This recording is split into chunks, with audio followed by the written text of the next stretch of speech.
महंगा मिलाता, छपरा में महंगा मिलाता। ए पिया सुनी ना,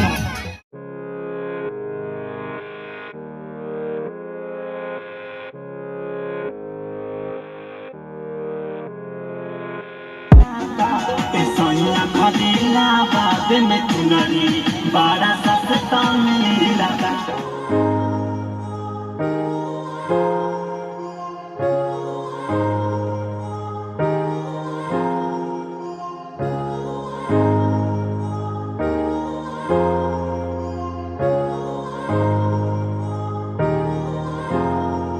बोलो समय मैया की, शेरावाली मैया की, गणेश भगवान की, कार्तिकेय भगवान की, लक्ष्मी माता की, सरस्वती माता की।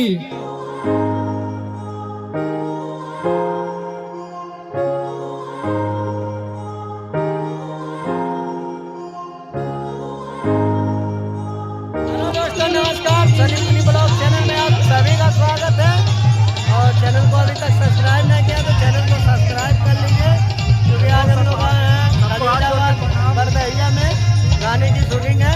और देखिए यहाँ के जो पुजारी जी हैं यही है, और कई पंडाल पे जाना है तो आवाज़ तो स्पष्ट नहीं जाती होगी क्योंकि बहुत हल्ला हो रहा है।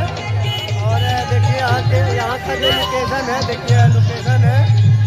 और निशा जी तैयार हो गई है, देखिए यहाँ निशा जी तैयार हो गई है। और सब लोग कैमरा लग चुका है,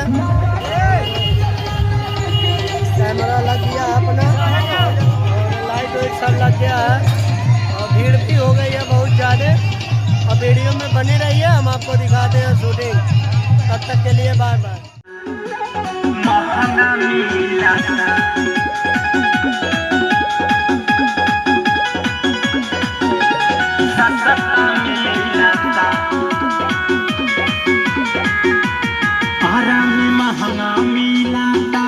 छपरा में महंगा मिलाता।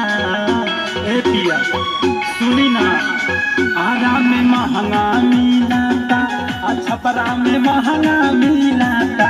पैसा फरीदाबाद में चुनरी बड़ा सस्ता मिलता। पैसा फरीदाबाद में चुनरी बड़ा सस्ता मिलता। अभी ना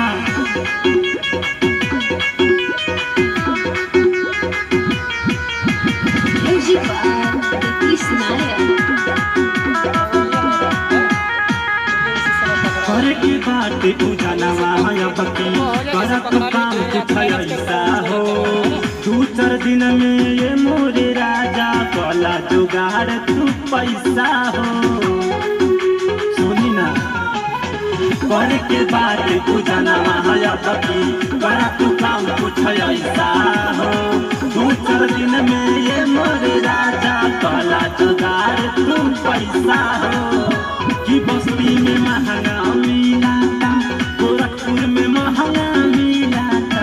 ऐसा फरीदाबाद में चुनरी बड़ा सस्ता मिलता। ऐसा फरीदाबाद में चुनरी बड़ा सस्ता मिलता। महंगा मिलाता, महंगा मिलाता।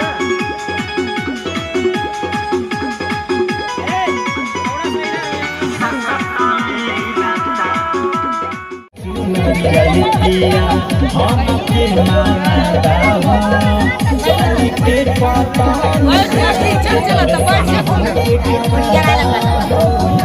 हमारे महंगा मिलाता, ऐसा फरीदाबाद में चुनरी बड़ा सस्ता मिलता। ऐसा फरीदाबाद में चुनरी बड़ा सस्ता मिलता। हम लोग जा रहे हैं स्टूडियो पे, शूटिंग हम लोग की खत्म हो गई। अब मिलते हैं नेक्स्ट वीडियो में, तब तक के लिए बाय बाय।